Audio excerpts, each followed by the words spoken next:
Well, with a strong walk-up crowd, we may be very close to capacity of 7,000 plus at Maples Pavilion on the Stanford campus. Our first round matchup between Kathy Delaney Smith, 16th seeded Harvard Crimson, in her 16th year, the longest tenure of anybody in the Ivy League, and the per-plus starting lineup for Harvard. Megan Basil, Allison Sater, Susie Miller, who is the only member of the Crimson other than Feaster to lead them in scoring this year. And she did it all of one game. Feaster led every other game, and Rose Janowski is their center. And for Tara Vanderveer, in her 12th year at Stanford, a three-time National Coach of the Year, gunning, as we said, for her 4th consecutive trip to the Final Four. Her lineup: Elena Flores, Regan Fruin in the backcourt, Sarah Dimson, very energetic defender, a 6-foot freshman from Norman, Oklahoma, getting the start.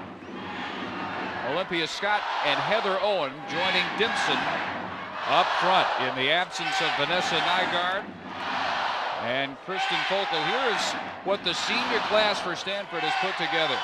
113-13 the overall mark, 69-2 in conference play, undefeated, 59-0 here at Maples Pavilion, and 3 and counting trips to the Final Four. An amazing group, that senior class at Stanford. Well, no question about it. They've got 4 seniors, and do you count Kristen Fokel or not? Because she's a junior academic, or I should say basketball-wise and volleyball-wise, she has graduated. But I give credit to Tara Vanderveer by putting Dimson in the starting lineup, challenging her to come in front. Right away, a 3 by Regan Fruin, who led the Pac-10 50% during the year. Would have been 3rd nationally if she had made enough to qualify. This is Fruin's 13th start, so she's kind of been in and out of the lineup. Tara Vanderveer has kind of really gone with the different lineups with Peterson and Fruin in there, and there's a nice follow-up. Rose Janowski follows the miss by Allison Feaster, and the Cardinal turn it over at this end. The biggest thing for Harvard, maybe not having played this kind of caliber that Stanford has as far as their preseason schedule and the conference that they play in, as far as the pressure defense, and to control it and not turn the ball over as much. Feaster trying another 3, and this one she nails, her 53rd three-pointer of the year. We talked about her 40% from three-point range. That's a layup to her. Allison Feaster led the Ivy in points, rebounds, and steals, and was 2nd in three-point percentage, field goal percentage, and free throw percentage.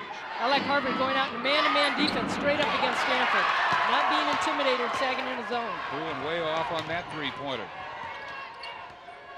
So for the moment, the Crimson enjoying a 2-point lead at 5-3. Quick feed inside for the left-hand runner by Feaster, and it's a 4-point lead, and the Crimson enjoying it while it lasts. They hope it does last. Well, in the last game, we saw an unbelievable score in Nani Cockett not be able to get into the game, and right away, Allison Feaster in this game for Harvard scoring right away.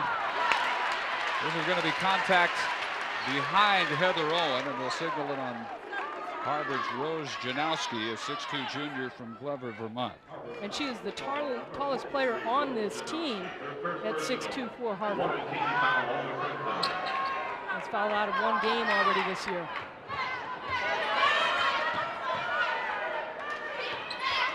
Flores swinging on the left side for Fruin. Owen tried to get it right back to Regan Fruin and threw it away in the corner.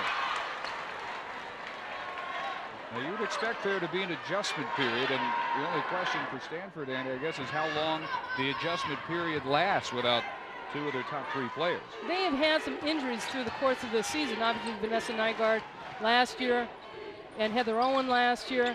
But the thing is, they're looking for leadership, and that's where the perimeter players for this Stanford team have to step up. Feaster off on the 3, and Olympia Scott there to rip down her first rebound.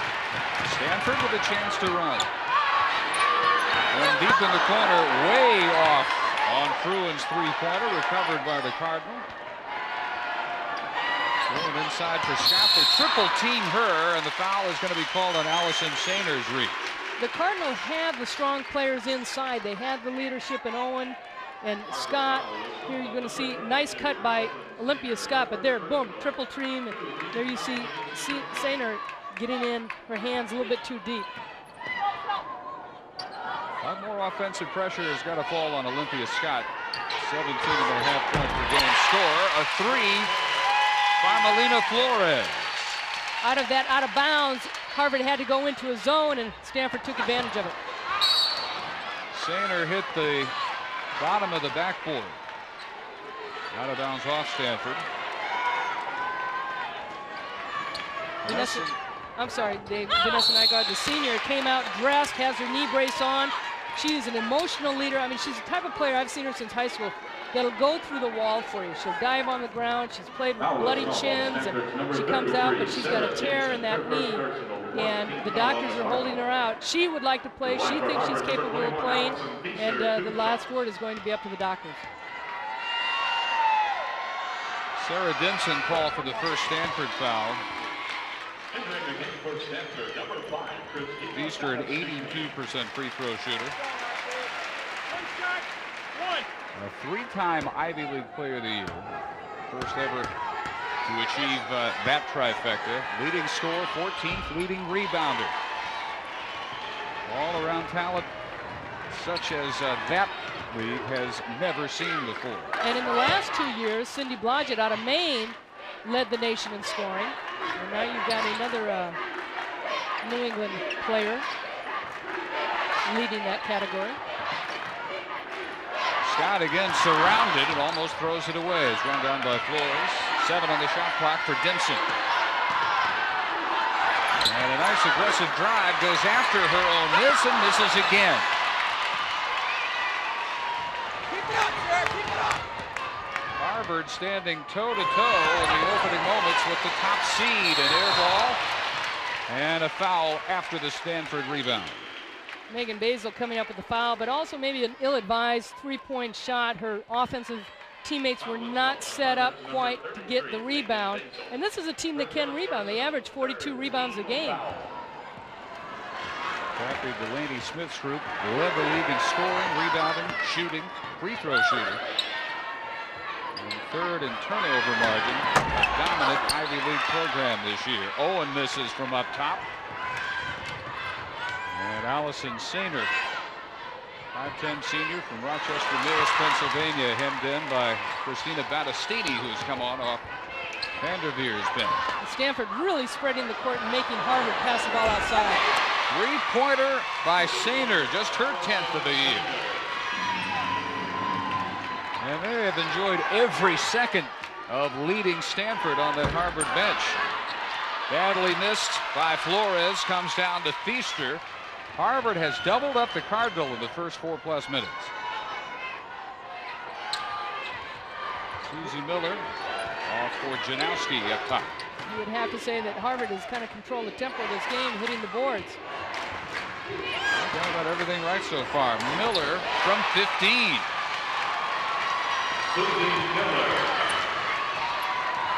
And a little anxiousness on the Stanford bench as they trail by 8. Well, they'd like to go inside to Olympia Scott, but Harvard just clogging up the middle.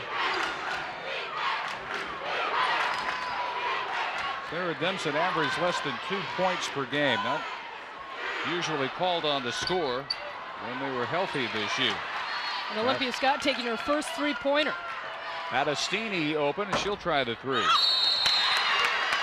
Feaster battled Owen on the low block, and the rebound foul will be on Heather Owen. Her first, a rocky start for Stanford with 14:47 to go. 14-6 for Harvard.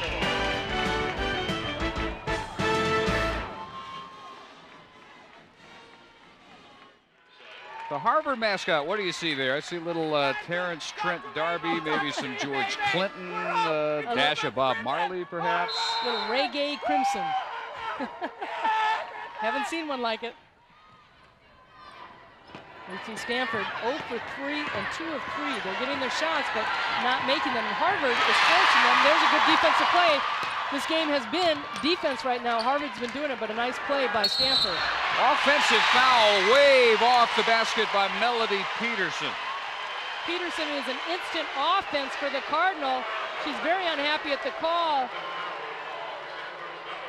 makes a nice move going to the basket, and there you see Miller falling to the ground before she even gets hit, but just banged on the side. Cardinal turning up the defensive heat, and it's an over and back violation. And it's Flores' defensive presence at midcourt that forces the Harvard turnover. You've got to think Tara Vanderveer out of that timeout, Dave, said something to her perimeter players, because Harvard has had a little bit too easy time getting the ball inside.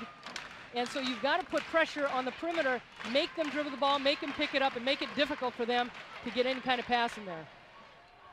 Owen maneuvering low block, tried to force a pass in for Olympia Scott. And the third Stanford turnover. Here's Feaster in the open court, cut off. Miller way behind the arc, just long and chased down by Megan Basel, but Harvard turns it over. Their fourth turnover. Stanford got the early lead on a 3 and a 14-3 Harvard run since that point. Basel over on the Harvard bench. Kathy Delaney-Smith said before the game, you've got to stop their front court, which they've done. They've done a good job handling the front court. It's the back court, and they stop the transition. Stanford has not gotten into a running game. Sarah Brandt has come on for Harvard. Scott still looking for her first points. And this is Lisa Kowal, a 5'7" freshman from Honolulu. And how did Vince Koo let her get away? Kowal wanted to go to an academic school that was out of state. Well, she found one. She did. About as far out of state as you can get. This is an offensive foul. Melody Peterson trying to get her team going emotionally. She got called for a charge there. She took the charge that time. And Harvard still doing a good job on their offense, so they're getting some open looks. Kathy Delaney-Smith has won all 5 of the Ivy League championships that Harvard has won in her 16 years. 97 Ivy Coach of the Year. They won 14-0, the first unbeaten women's program in Ivy League history. 20 wins for the 3rd consecutive year. 22-4 and 12-2 in league play. Way off that time was Battistini. Feaster's doing a good job keeping Olympia Scott off the offensive glass. Getting loose inside, Sarah Russell. And the run continues for the Crimson. 4+ scoreless minutes continue for Stanford. There's a transition move right there by Stanford. Harvard offensively controlling the tempo. They do a nice job posting up. No weak side help by Stanford. Look at the nice lob inside. Olympia Scott can't get there, and there's no weak side help. And a good shot by Janowski. Rose Janowski. That's right. Should not put a K in there. Melina Flores, 5'6" sophomore, Snohomish, Washington, where she was a valedictorian, wrapping up her high school career. And Vanderveer thinks All-America potential. She, by the time her career is done here, thinks that she could end up as one of the best guards ever to play at Stanford, and that's saying a little bit. Yeah, it is. They've had some pretty good guards come through this program. Sarah Brandt bailed out by Kowal, but another Harvard turnover. On the offensive foul against Sarah Russell. Her first and already the 6th team foul on Harvard. They were the first automatic entry into the field of 64 on the women's side. They've been off for 11 days since they wrapped up the regular season on March 3rd. But they have practiced every day. And looked pretty sharp going through their drills once they arrived here on campus yesterday. Traveling on Sarah Dimson.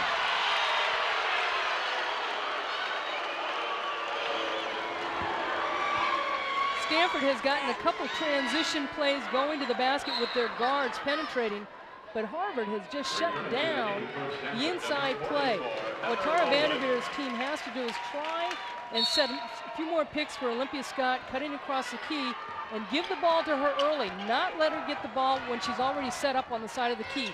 look for her early on her cuts. You saw 5 Stanford turnovers. They have 2 field goals, 2 out of 11. And a 16-4 Harvard run. Feaster drills it from the foul line. Well, Allinson Feaster just made a big, strong pivot right into Olympia Scott, backed her off, and then pulled up for the jumper. 9 for Feaster. Owen had it ripped away. And to Bedeco's Lisa Kowal, it's a held ball, and it'll belong to Harvard. Stanford on their post players, Dave, almost have to have a touch pass, kicking it right back to the outside, go inside, outside. Harvard's defense is dropping right back down. Crimson a little bit fired up. They should be. They're up 11. Well, not only on offensive end, but the defensive end. A one-on-one situation against Olympia Scott, who is averaging over 17 points a game. Stanford having a tough time getting her the ball.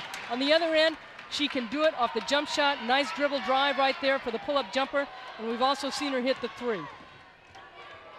14 weeks of the season, she was named Ivy League Player of the Week 11 of those 14, and 2 of the 3 she wasn't named. They were idle for finals, so she didn't even play those weeks.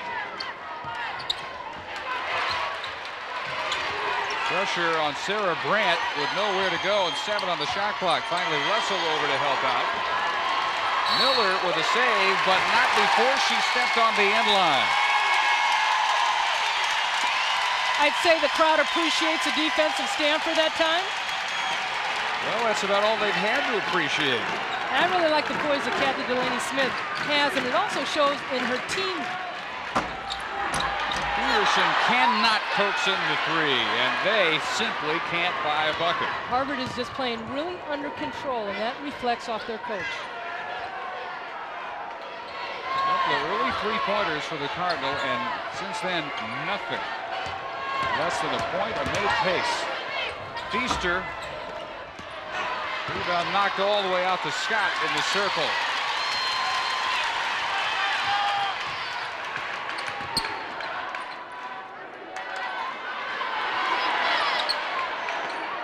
Cardinal patiently working it inside, and at last a bucket. It's Heather Owen, her first. Senior from Moscow, Idaho, parade All-America there. The 2-time Idaho Player of the Year gets on the board and cuts the lead back to 9. Stanford has to get the open looks inside off of Olympia Scott. They're double teaming her, single teaming her, and so they've got to go to other players. Sarah Russell draws the contact as she's moving across the paint. It's on Heather Owen, her second. Tara Vanderveer coming into this game knowing that Vanessa Nygaard is not going to be with them, and Kristen Fokel going to both have ACL surgery after the season when all the swelling goes down and so forth. But the other players stepping up. Heather Owen also does not make the bench as strong or as deep for Stanford.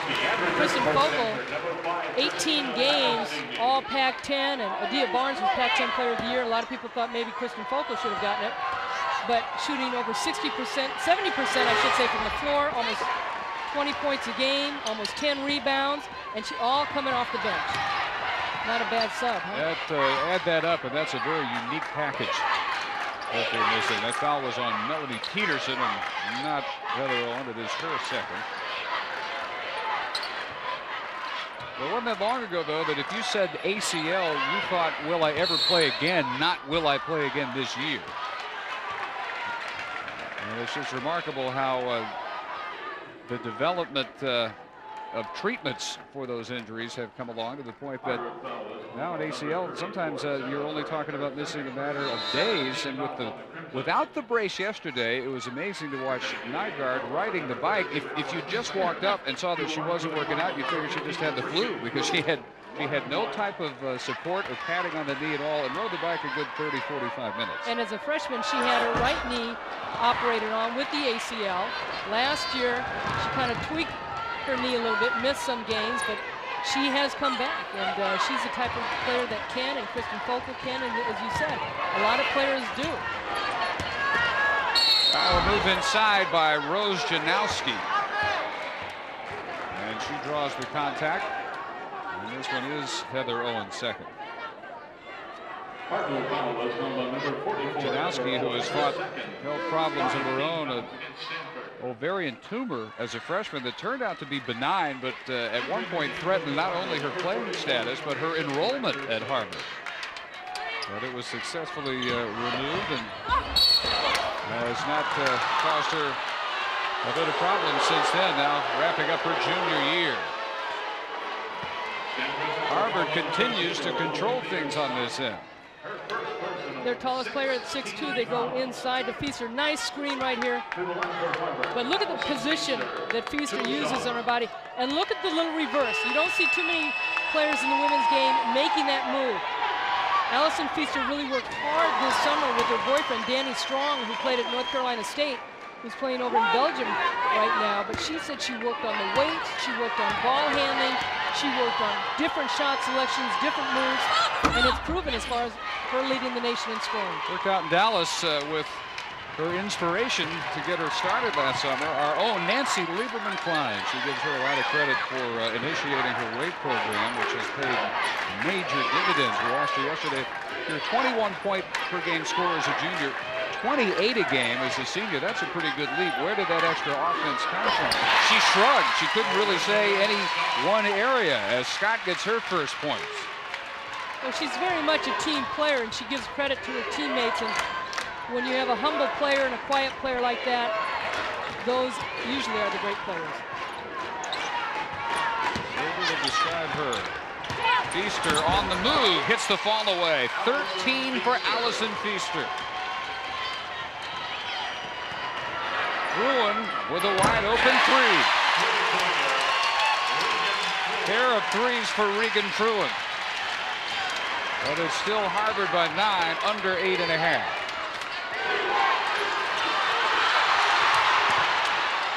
Cardinals keep trying to turn up the defensive heat, and it works here. Bad pass inside intended for Feaster. Returning to the game for Harvard, number 33, Megan Basil. Kathy Delaney-Smith really took exception to the number 16 seed that they were saddled with. She felt last year, perhaps that's understandable, but she thinks the level of play in the Ivy is sorely underrated and more competitive than the nation as a whole gives it credit for. And being the champion of the Ivy, she feels should be worth at least 2 or 3 seeds higher. And based on this performance, she may have a pretty good argument. No question about that. No number 16 seed has ever won in any NCAA tournament game. Few have led certainly as long as this number 16 seed has in this first half. Scott is now 1 of 4 from the field, and it's still the Crimson by 9. Kowal just off from the corner, and Scott battling inside with Janowski for the rebound. It's a held ball, and this one will belong to Stanford. Well, you really like the competition. Scott, just an aggressor. She is a warrior that Tara Vanderveer likes to call her, and Rose Janowski both going after the basketball. 7:38 to go in the half, and still Harvard in command by 9.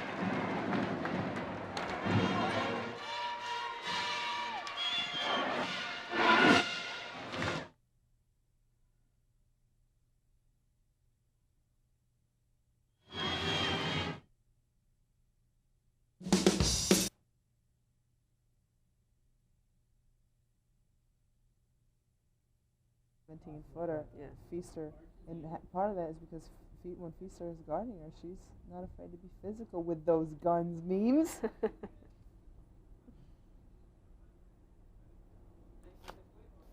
Okay, so you're doing guns and games. I won't dare take that line from you. And then you take that line from me. Then in the 20s, come on, when the 20s, what are you going to talk about? We're Tennessee, right? No, we don't have to. What bracket are we doing? Let's see, we got La Tech. So that's Midwest. Yeah. Purdue's.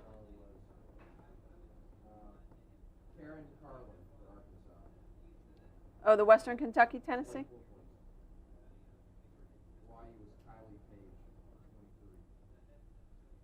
Well, we haven't hit them before. No, we haven't hit We them. haven't hit them Yeah. yet. Last time. Yeah. So Tennessee, Western. Is that what you want? Yeah. Tennessee, Western Kentucky.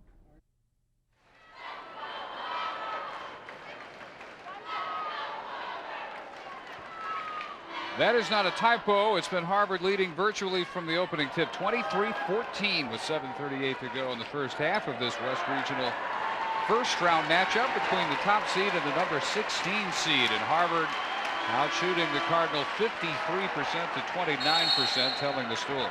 And Stanford getting some, Harvard getting some open shots. There you see Feaster taking a break, 4-7 from the field. But Stanford, they've shot the ball more, but they've struggled from the outside. That's where most of their shots have been. And that's now Scott continues to struggle, Annie. Harvard pushing Scott away from where she likes to get the ball, and that's not the kind of shot that Olympia Scott takes normally. She likes to get closer to the basket. Fifth leading scorer in the Pac-10, just 1 of 5 in this one. Left-hander up, not real pretty, but it works for Rose Janowski. She called the bank on that? I thought she lost the angle, but does a great job using the glass. That one came from about hip high, it looked like. 4 for Janowski. Well, Harvard is daring Stanford to take the outside shot. They're going to call a foul on the Harvard team, but the thing is, with Stanford taking those outside shots and not making them, they are a little rushed in their offense. They've got to try and get some offensive rebounds. They've got to try and get somebody on the glass, but Harvard did a great job boxing out. Lisa Kowal is hit with her second. Rendezvous going to 6'7", Chandra Benton, junior from Lake Oswego, Oregon. Benton, who only averages 3 minutes a game.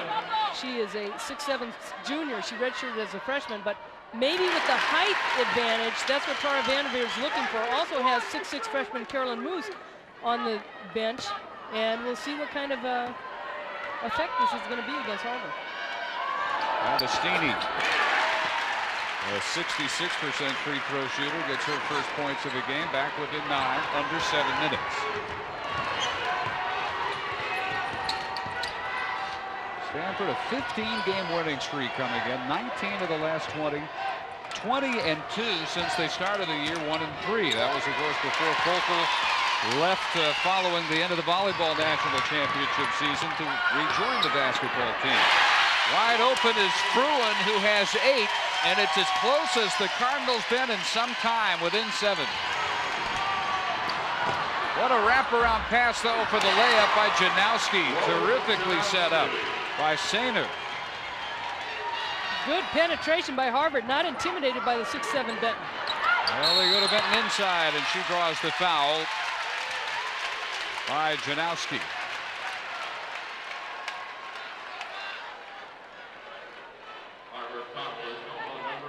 This is where they're good in transition, and Flores created this steal. Olympia Scott getting double teamed, seeing Fruin wide open on the baseline, and Fruin knocking it down. Those are the kind of shots that you have to knock down. Great penetration, and Stanford not able to rotate. Benton being intimidated. Benton is 100% this year, 8 of 8.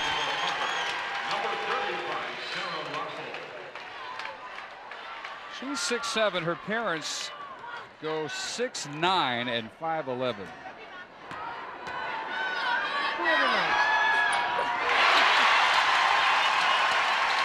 Benton stays perfect for the season from the foul line and cuts it back to 27-20.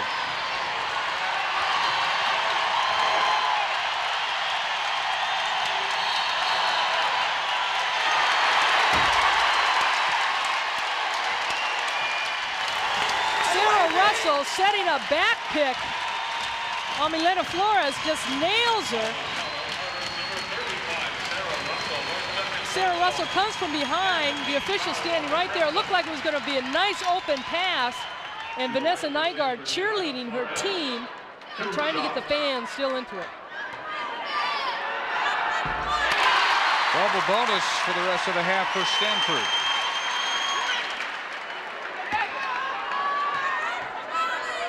Flores hits them both, and slowly they had crawled back, minus all that firepower over on the bench to within 5. And in this NCAA tournament, down the road, free throws will always play an important role. Stolen by Scott. Stolen right back by Feaster.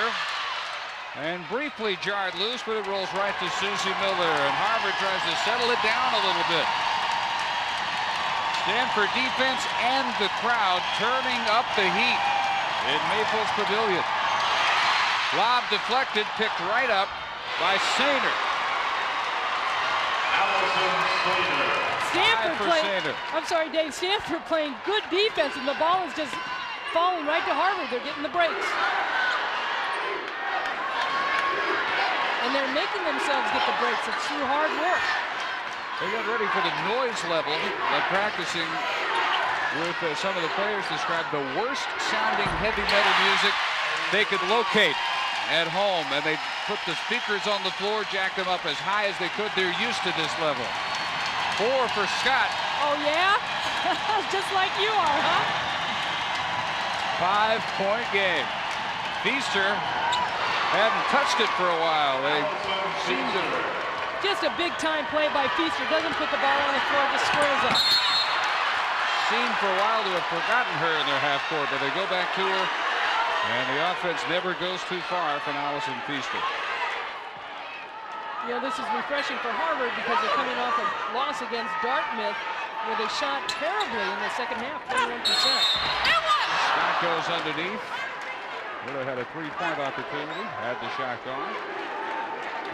Allison Sanders fouled her second.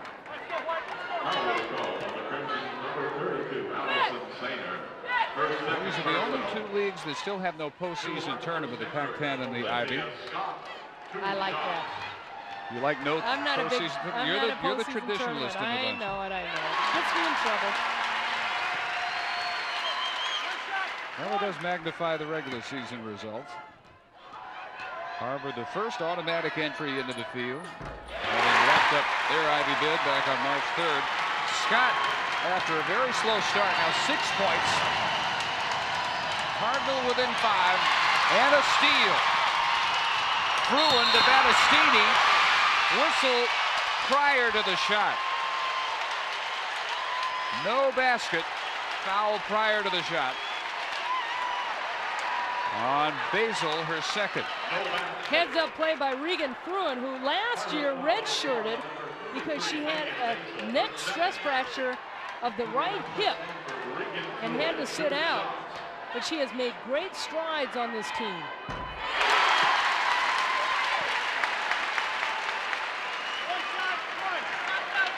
Led the conference in three-point percentage.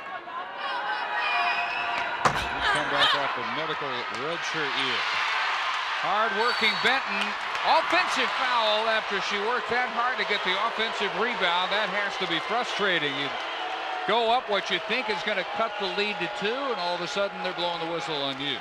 Well, she goes right into Miller there. Miller coming back and then going down with the contact. Miller likes it. Miller time. Miller time it was. 17 foul. Harvard in the bonus the rest of the way this half.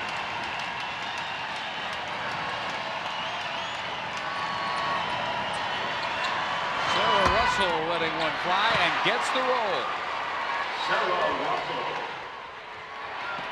Fruin splits the defense underneath. Smart play by Stanford, kicking the ball after a made basket, getting out very quickly and getting down. They're forcing Harvard to get down on the transition defense. Cardinal had to get the offense from somewhere other than Nygaard and Focal, and it's been Fruin so far with 11 points to lead them in this first half. Stanford foul is called on number 0, Olympia Scott. Her second personal. Olympia Scott's second foul. Well, and that's what we talked about, Dave, as far as Tara Vanderveer wanting one of her other players to step up. Regan Fruin in this first half so far is doing it. Milena Flores, defense, you may not, a lot of people may not be seeing it, but she's creating a lot of havoc out there for Megan Basil in handling the ball of Harvard.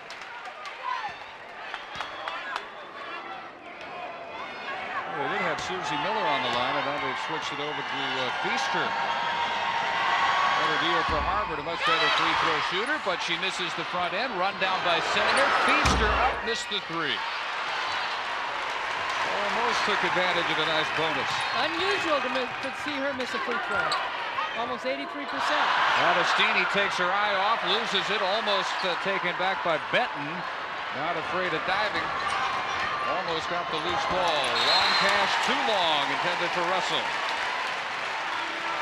3:15 to go in the first half. Still Harvard on top at Stanford.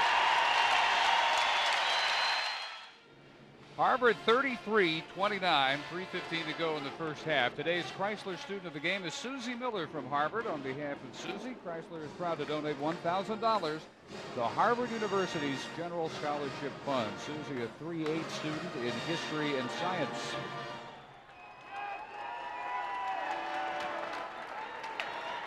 Harvard, after surrendering the opening basket, a three-pointer,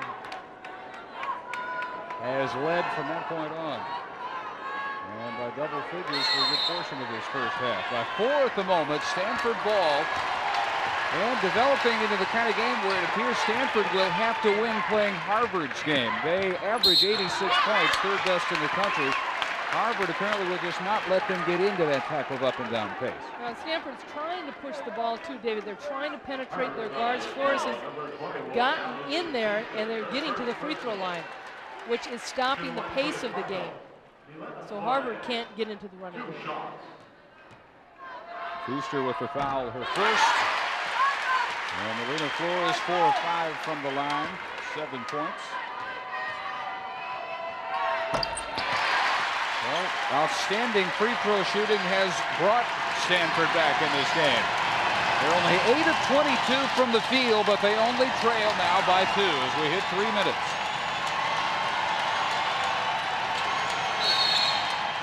Traveling, they call Russell for dragging the pivot foot. Harvard in their offense set good picks. They just need to be a little bit more patient. Kathy Delaney-Smith a little surprised, but doing a good job. She's 5 Ivy titles, as you said earlier, and she's also the 97 Ivy Coach of the Year, but there's a big play by Fruin.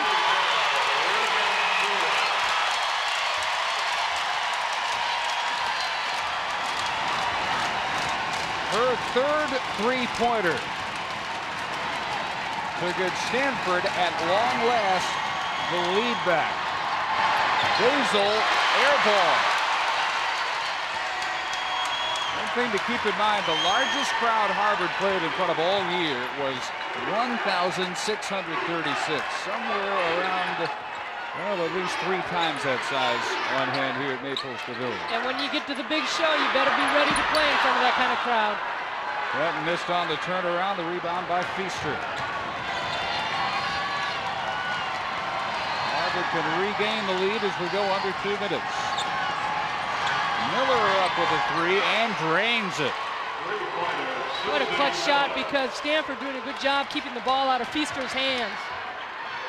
Susie Miller as many as 8 3-pointers in a single game this year. Flores misfiring, but gets it back. Fruin hasn't missed many. Benton tapped that one right to Feaster. Both these teams jacking up the threes. Stanford takes almost 14 and 21 by Harvard a game. Harvard made more threes than anybody in the country other than Iowa State this year, 198. And there's another one by Russell, who had only 3 of those 198 during the year.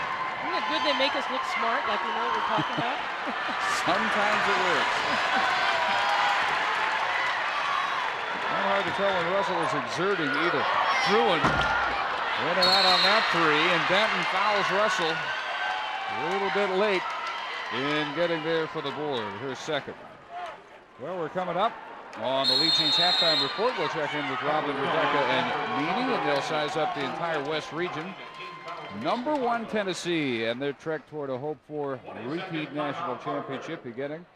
And the first round upsets around the country, that in 54 seconds. And even though Stanford's the number 1 seed and they've been ranked in the top 5, a lot of people won't call this per se an upset if Harvard wins this game, but there's a lot of time left to go, and there's going to be a lot of threes left to go in the second half with both these teams. But Stanford missing 2 key players in Kristen Focal and Nygaard, Vanessa Nygaard. There's a big difference on what kind of team this Cardinal team is, and we've just been barraged by threes. Sarah Russell, who hit that last Harvard three-pointer on the line. And connects on the front end. Sarah Russell, Big Red, they call her. Her face just seemed to have that crimson look about it when she plays. She does live out the Harvard Crimson experience, doesn't she? Well, Susie Miller ends up on the deck. And another foul on Benton for Stanford, her third. Talk about the bench for Stanford, and there's a rarely used player getting ready to come in also, Naila Mosley, averaging just under 2 minutes a game as a freshman. And that is what Tara Van Veer, the 96 Olympic gold medal winning coach, has had to be reserved to do, is relying on her bench and reserves that haven't had a lot of playing time. Harvard now in the double bonus. Carissa Granderson, 6'2" freshman out of Thornton, Colorado, coming on. He replaces Benton. One more for Miller. And hits them both to continue the Harvard run right back up by 8. A 9-point run by the Crimson with 45 seconds in the half. Bruins 3 briefly put the Cardinals on top. They haven't scored again, and an air ball by Granderson. And that's a tough call because that ball is blocked coming off of Mosley's hands. Or I should say Granderson. Dickinson, about 4 seconds on the 2 clock. You see the shot clock down to 23. That one almost kicked by Russell, and Granderson comes up with a steal. Winding her way in for the left-hander was Battistini, and Feaster holds off Granderson for the board. 14 seconds for Harvard to get the last shot. See what do I know? I thought Mosley was coming in. Granderson's coming in. Well, you know a lot. Feaster draws the contact by Granderson with 5 seconds. Granderson looks like she does a good job getting position down low, and when you're standing straight up, that's the hardest part for post players is when they're down low, Dave, is to bend their knees. And if they bend their knees, they will have a better position. Officials will not call the fouls even with their arms up in the air. What does this say about Harvard? They finally fall behind. A long run by Stanford got them the lead briefly at 34-33. They come back with 9 unanswered points. That's a lot of mental toughness. There's no question about it. And again, we have to go back as far as the coaches are concerned. And this is a team that has a lot of confidence. They're in a situation, too, a no-win situation. Doesn't matter. They've got nothing to lose and everything to gain. Flores ending a memorable first half for Harvard.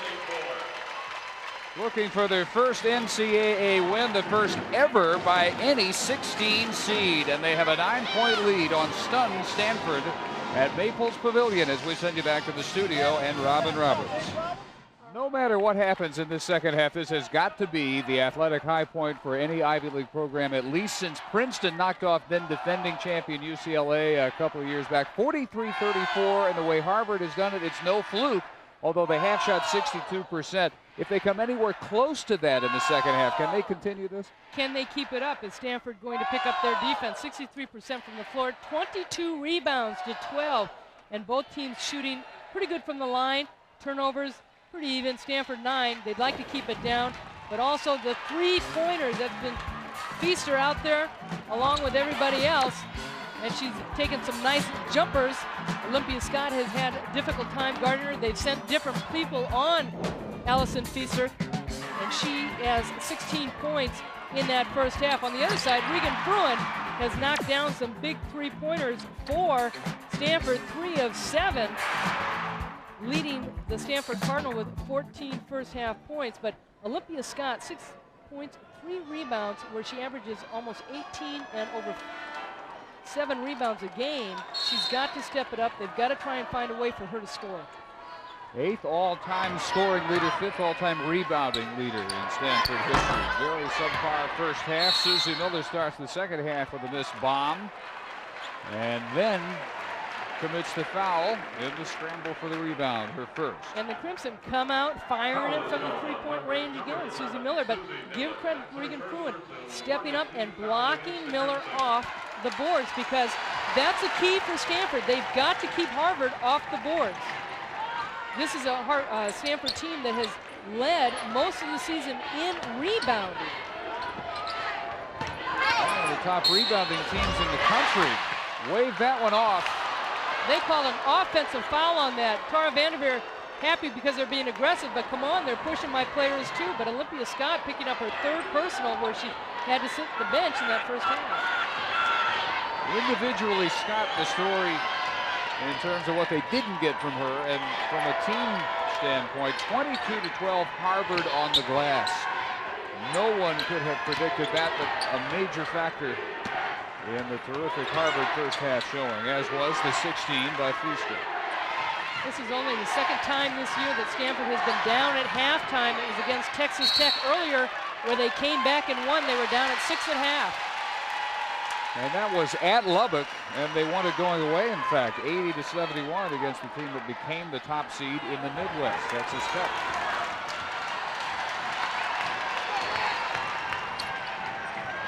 You can probably count on one hand the number of games in Vanderveer's career here they've trailed at the half. Scott going down to dig that loose ball out and get it out for Melody Peterson. So the points aren't there so far, but the hustle is for Olympia Scott. And she draws contact prior to the shot. Allison Feaster may be having the height disadvantage guarding Olympia Scott, picking up her second personal. But what she does, as soon as Olympia Scott, look at the pressing. She's got her body on her, and then she kind of releases. But she gets called for the going down, grabbing. But she'll release off her after Olympia Scott gets the ball, so Scott doesn't know which way to turn. Trying to sneak up was Basil. 3 quick team fouls on the Crimson to start this half. And coming out of this second half, Kathy Delaney-Smith's team has 6 players with 2 fouls. Now Basil picking up her third. Stanford with the 59-game winning streak here at Maples Pavilion. The last 25 of those by an average margin of 31 points. Not only do they win, they are seldom challenged in this building. Well, that could be in jeopardy. They did play Tennessee this year. They had a 49-game winning streak that the NCAA felt that was a home court. San Jose. San Jose, but Stanford doesn't look at it that way. Big foul there. That was number 4 on Basil for Harvard. So Lisa Kowal, 5'7" freshman, will have to check in for Basil. One shot. One. And she figures to get some extensive minutes early in the second half. This is a tie, and it's going to stay on this end. Quick jump ball.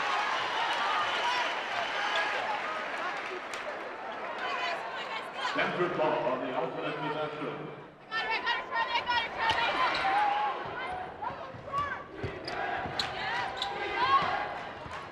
Consistently giving Scott the touches, trying to get her more involved. Flores can't get it from up top. And another hell ball, and this time it'll go over to Harvard. Stanford, in getting to the last 3 Final Fours, last year, for instance, 4 tournament wins by an average of 33 points per game. 12 wins over the last 3 years, 11 of those 12 in NCAA play by double figures. A unique situation they find themselves in. Well, they have been the team of the 90s with 3 straight NCAA Final Fours in 95, 96, 97, and they were NCAA champs in 90 and 92. Melody Peterson hit with her 3rd foul for Stanford. First against the team. Feaster challenging Scott, and if that's on Scott, that's her 4th. No, they'll put it on Flores, her first. Well, they're calling it tight in this second half. Olympia Scott, there you can see her releasing a little hand right there in the reach-in by Milena Flores. Gets all ball, but 9 times out of 10, you reach down, they're going to call the foul. Turner could not get that over Peterson's outstretched hands.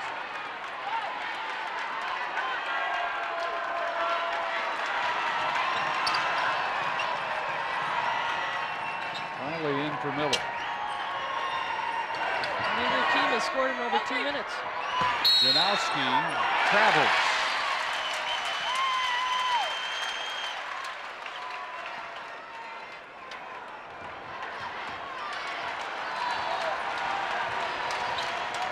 "16 turnovers now committed by Harvard." We're looking for our first point of the second half, which is almost 2.5 minutes old.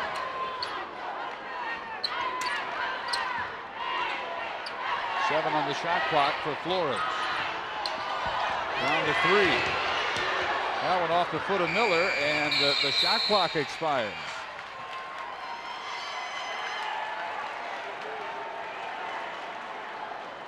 And the Crimson mascot getting into it.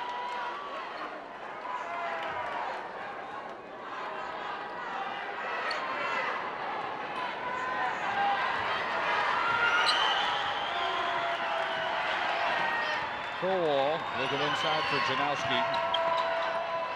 Feaster setting the screen. They don't run everything through Allison Feaster. She gets most of her points in the flow. This is a double dribble violation. Miller with the 17th Harvard turnover. And they only have one player that scores double figures. That's Allison Feaster. Susie Miller is next with just 9 points, but it shows you the balanced attack. I mean, everybody keys in on Allison Feaster, and that's when other players have to step up, even though Feaster is the leading scorer on this team. Can't remember another team that had a gap like that. 28 for your leading scorer, 9 a game for your second leading scorer. Heather Owen, who averages 10 for Stanford with 4 to get it back within 7, and finally somebody scores here in the second half. Didn't call back. She will take the 3. 19 for Feaster. Need somebody to score first. Owen. And kick back out to reset it for the Cardinals. Stanford getting some open looks, but the ball's not dropping for them. Nice running scoop by Melody Peterson on the board for the first time. That's where Stanford was effective towards the end of that first half, was penetrating to the basket.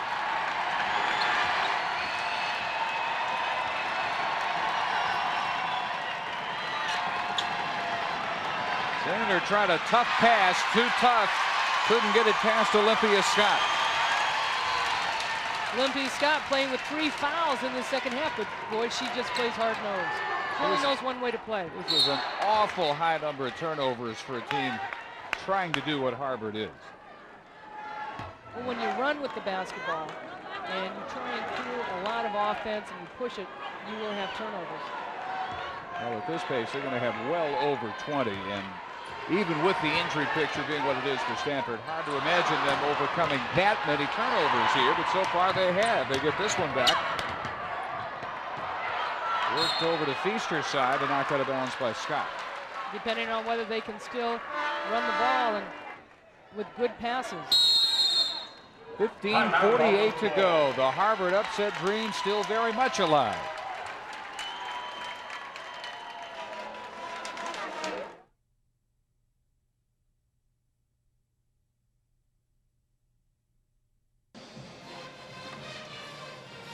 Okay.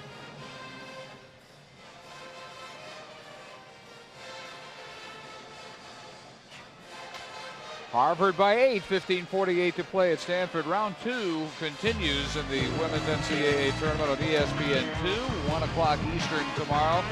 7th-seeded Florida International and number 2 North Carolina in the Mid-East. In the East, it's 9th-seeded Nebraska and top seed Old Dominion.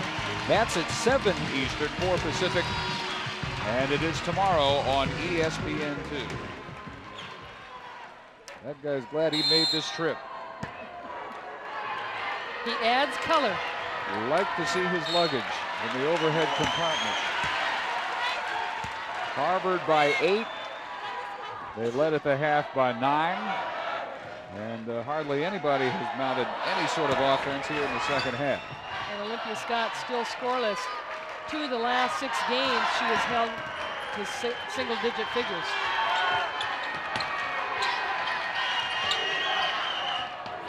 Quick trigger by Miller, in and out, and put back by Feaster. Good example of how she gives so many points. She averages 11 rebounds per game. And quite a bit on the offensive glass is going to be available to somebody who rebounds like that. And she comes down and rips down the defensive board. And that's what she takes a lot of pride on, is her rebounding. Well, she should.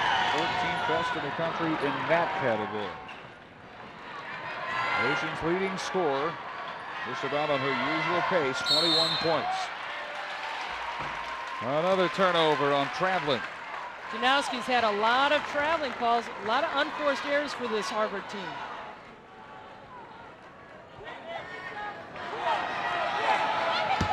Kathy Delaney Smith changed the offense this year, went from a motion attack to a triangle offense, and you figure if there's a place where they can pick that up, she's at the right place. Even there, she said it took them 3 or 4 games at least before they even had the slightest grasp of it. But I'd say it's come along nicely, wouldn't you? It's opened things up for Rose Janowski, and there's an open up play for Allison Feaster, coming up with her 14th block.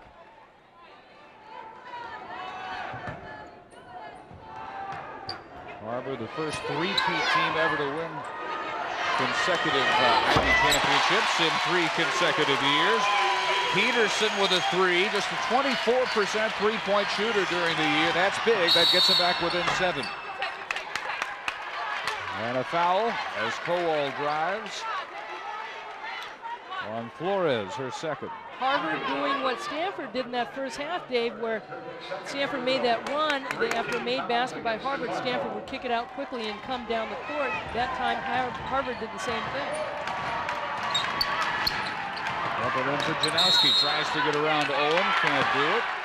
And draws the foul, and that'll be the 3rd on Heather Owen. Owen had position for a while. She started to bend her knees. All she had to do was keep her knees bent and slide baseline. Instead, she rose up a little bit. But here you see the good position right there, right behind. Janowski does a nice job going baseline. Look at, she's right down low, but then she releases her to let her go baseline. Miller with that high arcing shot, no good this time. And sensing the opportunity maybe for a Cardinal run, if they can finally start hitting. Way back to 3, won't go by Fruin. It was the only consistent shot they had in the first half. It leads Stanford with 14 points. Stanford minus the offense and rebounding of Nygaard and Fogle in dire straits in this first game, minus both their stars. You drew the comparison to Connecticut, trying to figure out life without Sales. They're trying to do that ×2 here at Stanford. Well, and Nikisha Sales, who is up for Player of the Year and maybe Kodak All-American, has had a tremendous career at Connecticut. But Gino Ariano's got a lot of weapons, as Stanford does with Tara Vanderveer. But Kristen Fogle and Vanessa Nygaard have 36 points and 16 rebounds between them. You lose that out of your offense. That's a big cut. Peterson motoring through, and it's deflected over to Fruin, who buries the 3. 4 threes tonight for Regan Fruin. They are within 4. 22nd timeout.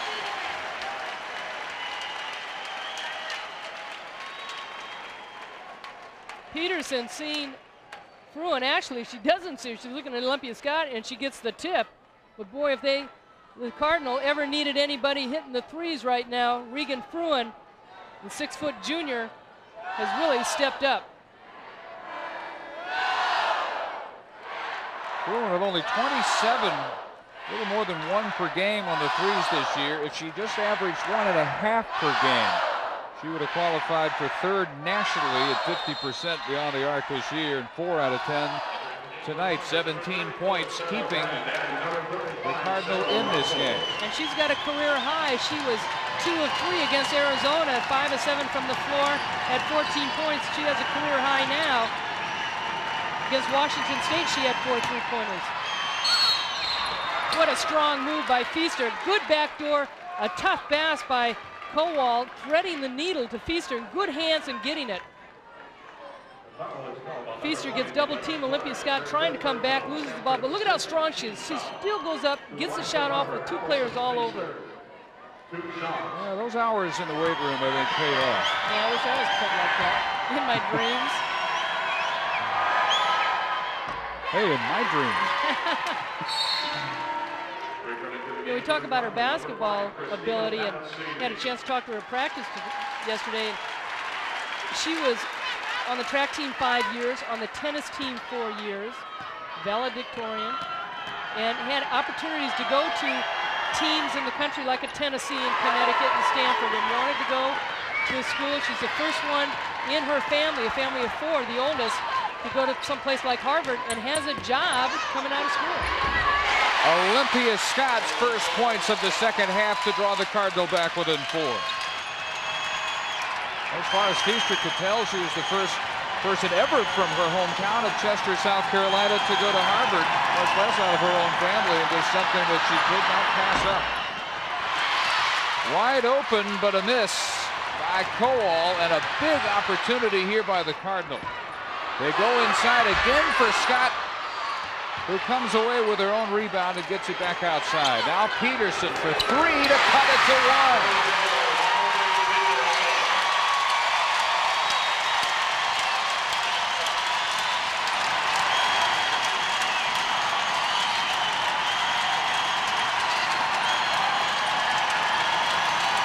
What did you say? I'm just thinking this has got to be the loudest it has ever been at any point in any Harvard basketball game. Uncharted territory here for the Crimson. Feaster, as she tried to feed it back outside, had Melody Peterson draped all over her, and that is number 4 on Peterson. I like that. Melody Peterson goes, that's not on me, but you sure don't want it on Olympia Scott either, which is unfortunate because both players had 3. One of them had to pick up 4. 11:40 to go. Harvard is led by as many as 10, but Peterson has cut it to 1.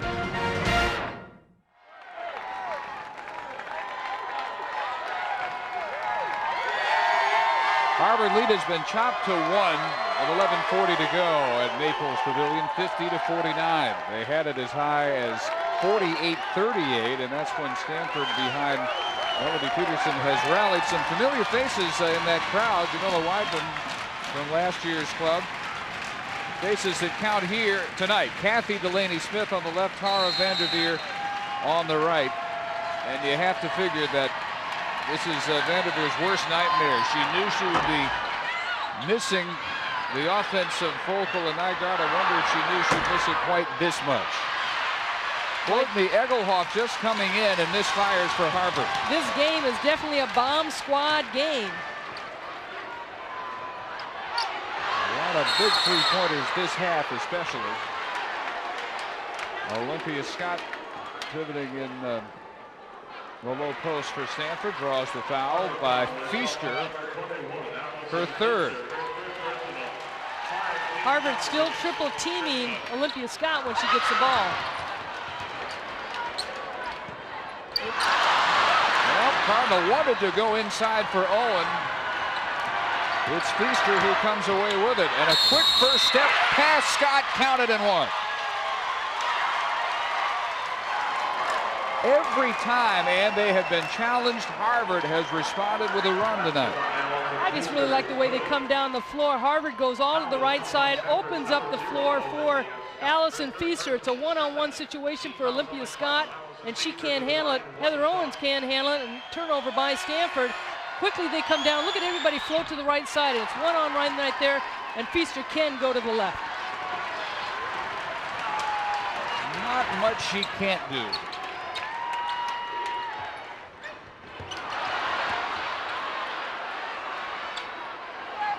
Agostini. Quick touch pass back outside to her from Scott. And another offensive board by Scott, and the putback. Olympia, so named because she was born on the final day of the 1976 Montreal Olympics. And how I remember so well, the very first year they had women's basketball in the Olympics, I got to be a member of that team.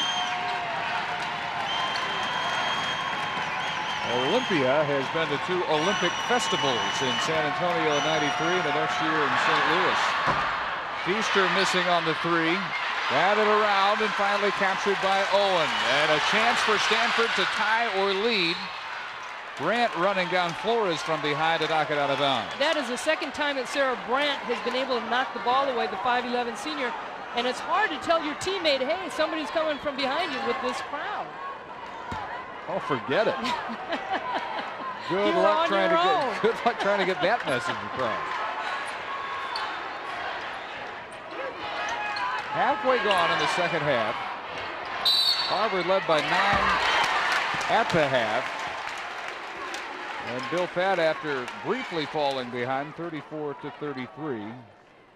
They have not trailed this half, but this is as close as Stanford has been at 53-51. And this foul is going to go on Sarah Russell for Harvard, her third. Tara Vanderveer winning the Pac-10 this year. Last year she was Pac-10 Coach of the Year. This year Joan Bonavicini out of Arizona, which they won their first game in the NCAA tournament. Foul off the glass. We wondered when she finally start to heat up, and that time has come. She's tied it at 53.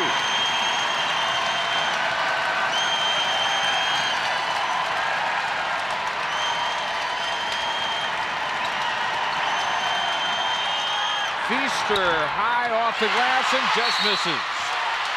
Then the foul on Brandt, who tried to wrestle it away from Owen, her third.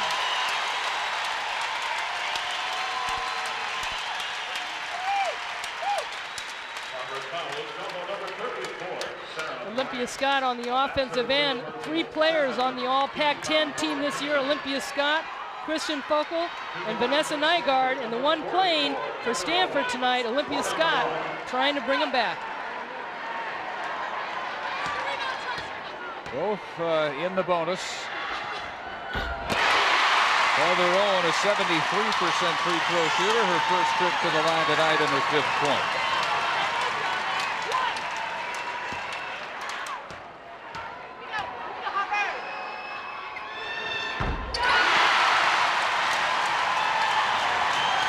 Stanford by 2.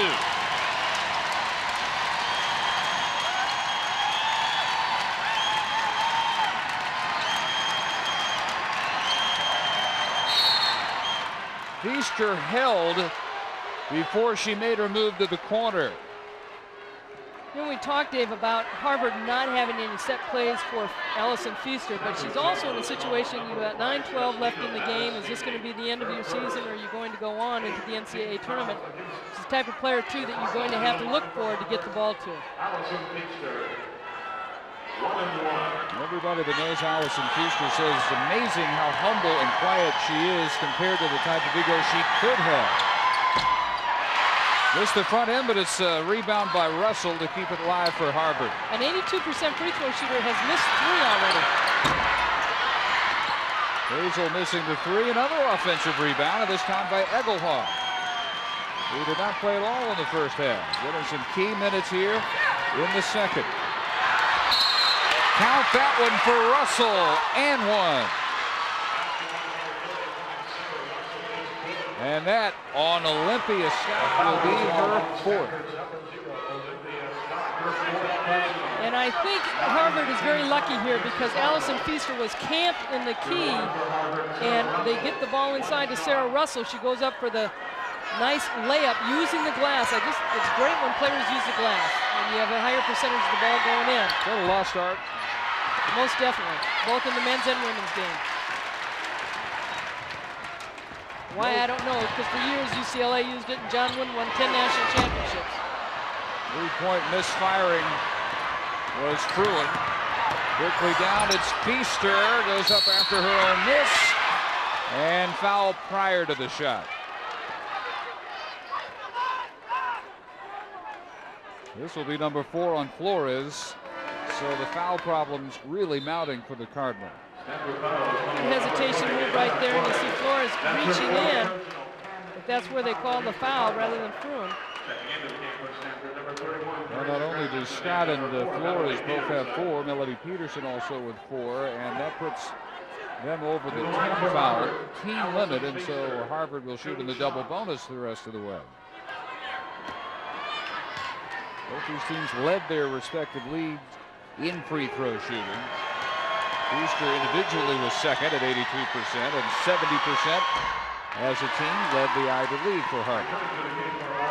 We called her Allison all this game. I said, can we call you Charlie? She goes, yeah, call me Charlie. And that's what her family calls her. That's what her friends call her. And that Charlene is her middle name. And that's what she's gone by at Harvard. Charlie Feaster. I guess a couple of years ago, about half the team was named Allison. Oh, that Allison name. One of the most popular around.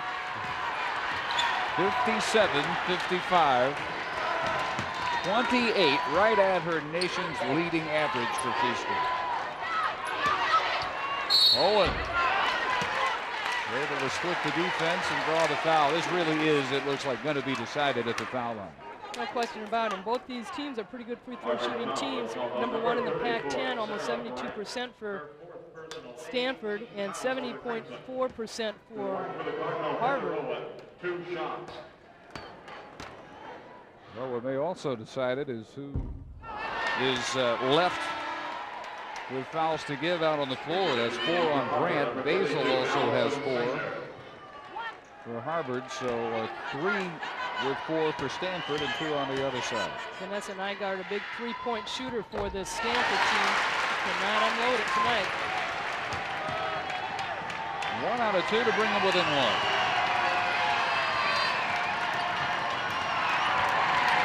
Last home loss for the Cardinal, the '94 West Regional Final against Purdue. Since then, 59 consecutive wins here on the trampoline-like floor of Naples Pavilion. Kind of a 4.5 shaker, huh, Trembler? Never seen anything like that. It's built on springs, and based on that, you'd think you'd see about everybody out there able to slam dunk. I guess it's got to be easy on the legs, too, to know that you're on a floor that has that kind of give. But it's a little like the old RFK Stadium when those fans would get those stands rocking. When these fans really get into it, it's like you're looking for the Richter scale. Feaster 1 of 2 to get it back to 2.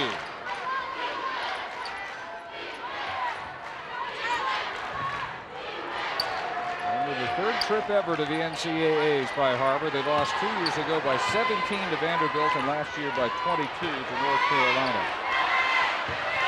Never before in this position this late. Blocking foul, and this is tough with 3 seconds on the shot clock. The whistle blows on Janowski, her third. Janowski has been strong in the middle for Harvard, but Fruin's done a good job penetrating the basket. She's gone to that left side, and she struggled from the free throw line. 1 out of 5 from the line. Well below what her regular season percentage was. Coming back, as you said, from the medical red shirt last year, a stress fracture in her right hip. She's tied it at 58. 7:42 to go in Palo Alto. Couldn't ask for a better one here, and the playoffs continue on ESPN2. 7:30 Eastern on Monday in the West, with 10-seeded Louisville taking on number 2 Duke. And at 9:30 Eastern, 6:30 Pacific, it's Cal Santa Barbara and Illinois to follow that one. And then on ESPN at 9:30 Eastern, Western Kentucky, Tennessee, 12 midnight Eastern, Arkansas against the winner of this game. That'll be Monday, 9 Pacific, right back here at Naples Pavilion.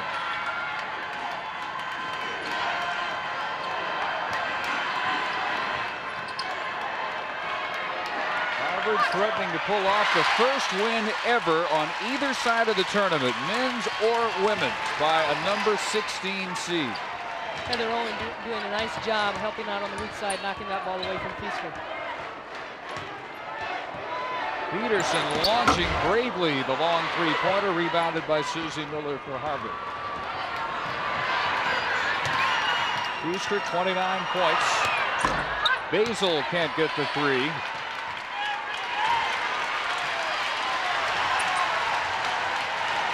In the second half, in which Stanford hasn't really had a long extended run. It's been a series of short runs, and Harvard has so far been able to hold them off and match what the Cardinal have put out there. How much longer that can continue will determine this outcome. And how much longer can Olympia Scott stay on the bench? She does have 4 fouls. There's 6:35 left to go, and there you see the rebounds.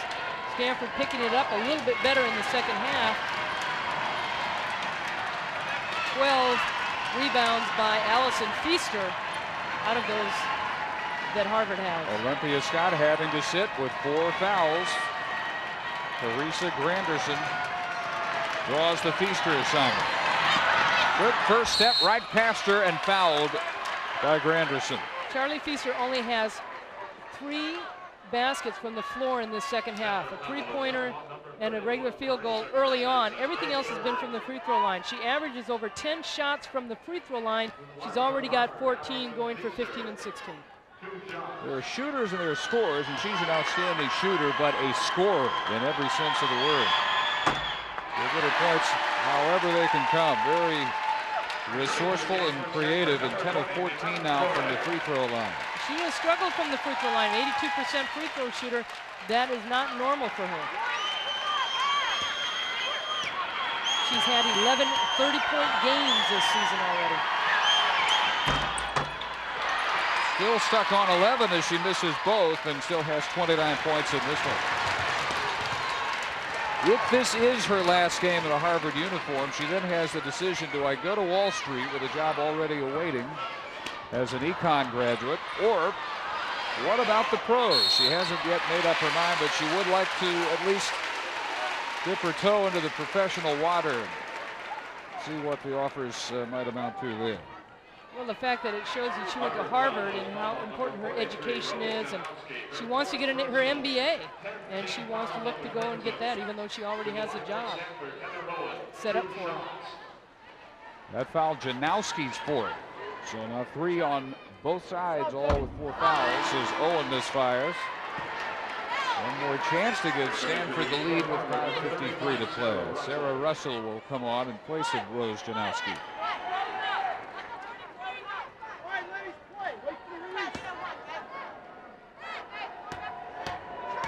Well, they're all really blossoming this year. About 5 points per game her first 3 years, Annie, and doubled that this year as a senior.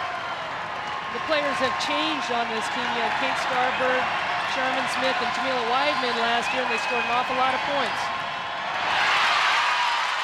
Miller thought she had Sainer open on the backdoor cut.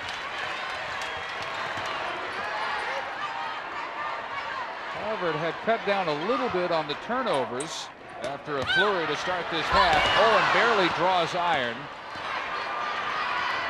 And Sainer running the floor to get the easy 2. 7 for Allison Sainer.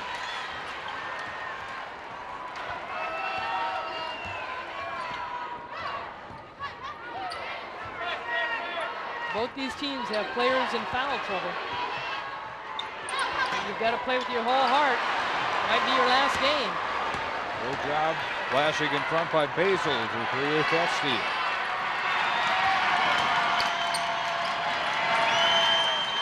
Inside, it's Feaster right past Fruin. A terrific setup by Allison Sainer.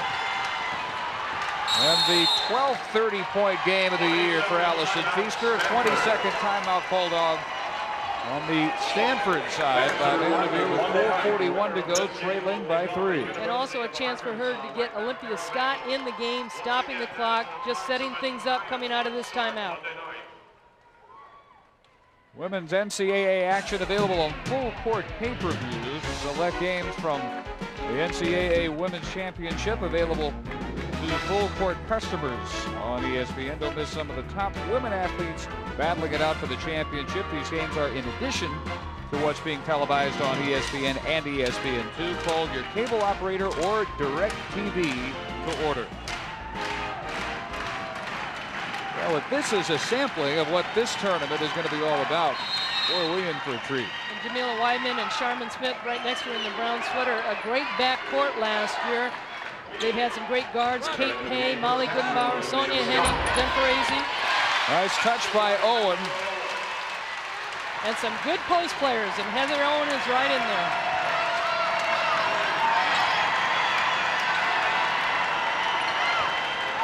Harvard never wilting, never so much as changing expression on the floor. Great opportunity that time by Sainer, as the baseline opened wide up for her, and she still couldn't get the lay-in. But out of bounds off the Cardinal. Sainer steps back. Can she get the three? Comes up short there.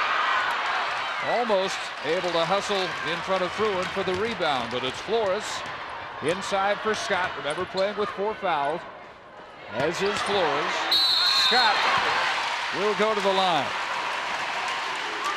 Good rotation of the basketball by Stanford. Didn't hurry things. They waited until Olympia Scott was open on the rotation of the ball to the top of the key by Heather Owen. And Owen and Scott look for each other. They know where they are on the floor, and that time it was a one-on-one situation. 2 shots.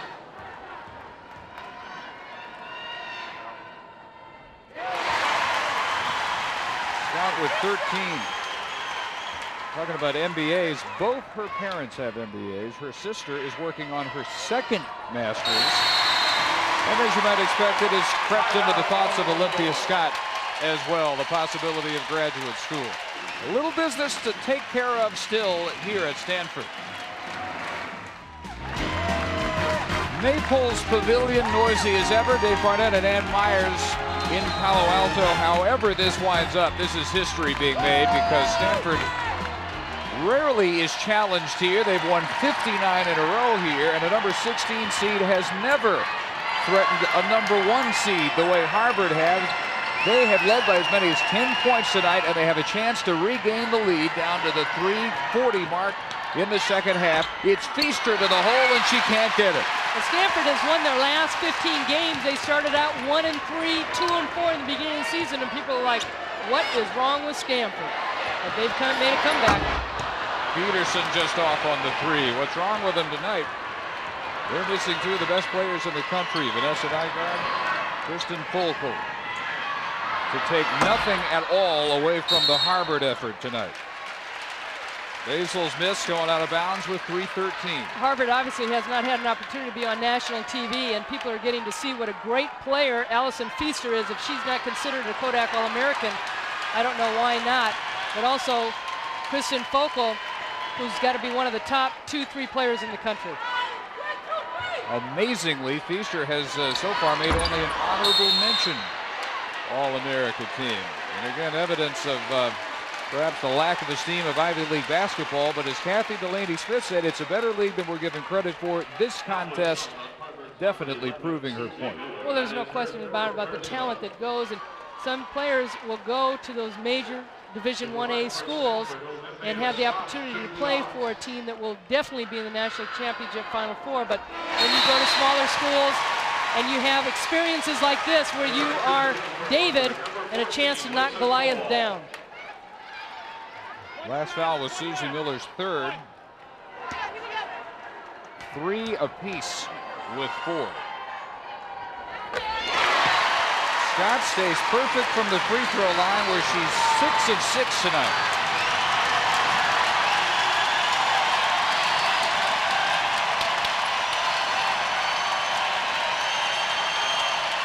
Feaster challenging Scott.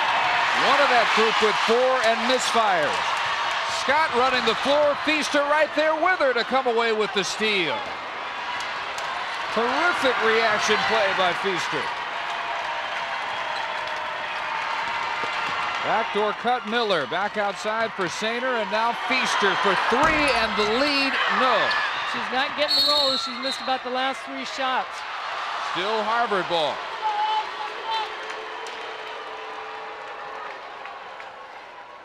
What makes this such a good play is both those players were in the corner.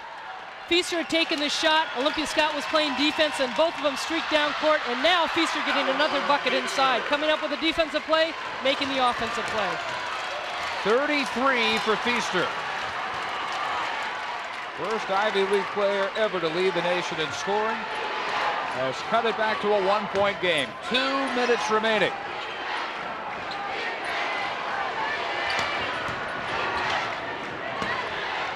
Stanford hoping for a 4th consecutive Final Four. They may not get out of the first round this year. Out of bounds off Owen. Come on, Arthur! It's so loud that Kathy Delaney Smith has to just go right out and tell him. Well, so much for secrecy. Look for the back door. It's all about execution. Brewster handles it up top. Miller. Huge shot by Susie Miller. Her only points of the second half. Harvard back on top by 1. And Vanderveer wants time with 1:20. Full timeout for Stanford. On the edge of history, the Crimson up by 1. 66-65 Harvard with 1:20 to go. They've led by as many as 10. They've had every chance in the world to wilt and allow what most people would figure the inevitable to happen. They have not had that type of thought process. All they have thought about is how to counter a series of mini runs by Stanford, and now they're in command with a 1-point lead. I have just really enjoyed their poise. They've only got 2 losses in the Ivy League, Dartmouth and Princeton, and then the other 2 losses were against South Carolina and Maryland early on. This is a team who knows of destiny. Had a conference record 32-game winning streak in Ivy League play, and this year on February 6th, it stretched back over 2 years. 12-2 in the league this year, 22-4 overall, but 16th seeded in the West.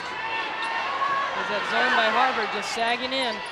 Scott outside. Here comes the 3. Can't get it. Missed by Flores. Rebound by Feaster. We're at the 1-minute mark. Another rebound by Feaster.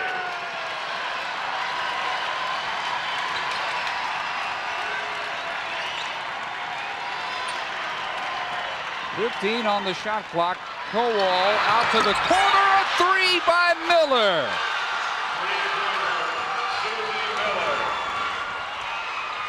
Harvard by 4. 38 seconds. You don't have much time. 15 seconds between the shot clock. They go inside for Scott, stolen by Feaster. And the foul with 28 seconds committed at midcourt by Fruin. Well, guess who our Nike player of the game is? Win or lose. Allison Feaster, 33 points, 13 rebounds. The numbers say it all. Harvard had a game plan coming in here. They have stopped Olympia Scott, the inside game of Stanford. At one time, both teams just bombing away threes from all over the place, but Harvard has kept their chin up.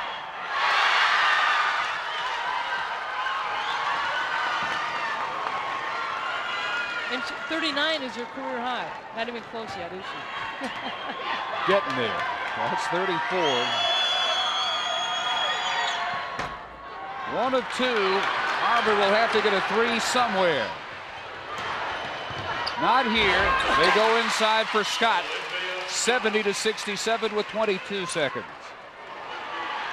And against the full court pressure now. But you and got they a avoid the foul. turnover. Feaster fouled by Peterson, who fouls out for Stanford with 17 seconds. And they had a chance to foul Sarah Russell, only a 60% free throw shooter, and Stanford just laid off her. You've got to attack the people right away and stop the clock.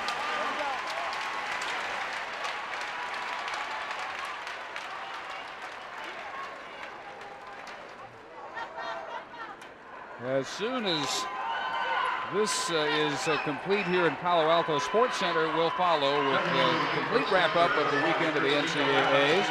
MJ in SA, Bulls Spurs, and everything in the NHL. 17 seconds to go.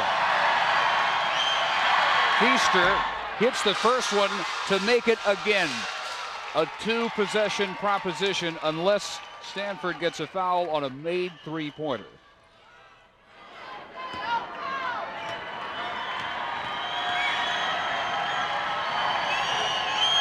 can all but put it away here, but it's in and out. 16 seconds. You can't dribble, you got to pass. Adestini taking way too much time. Now Fruin rebounded by the Crimson, and a foul with 3 seconds to go. In that situation, you've got to pass the ball up quickly and not let the defense set up, but you can see the Stanford seniors, the Stanford bench, last 3 years they've been to the Final Four. They're not going to see it this year. But these are the kind of games too, I mean, win or lose, you hate to lose, but you love to play in these kind of games because of the competition. You know it's tough, you know it's good, and you want to play against the best. And one of the best players, Kristen Fokel, on the bench, not being able to play. Again, the ACL, you can't say that enough, but give credit to Harvard how they came out and played. Well, the school with more history than any in the United States has pulled off a piece of basketball history. The first win ever by a number 16 seed over a number 1 seed.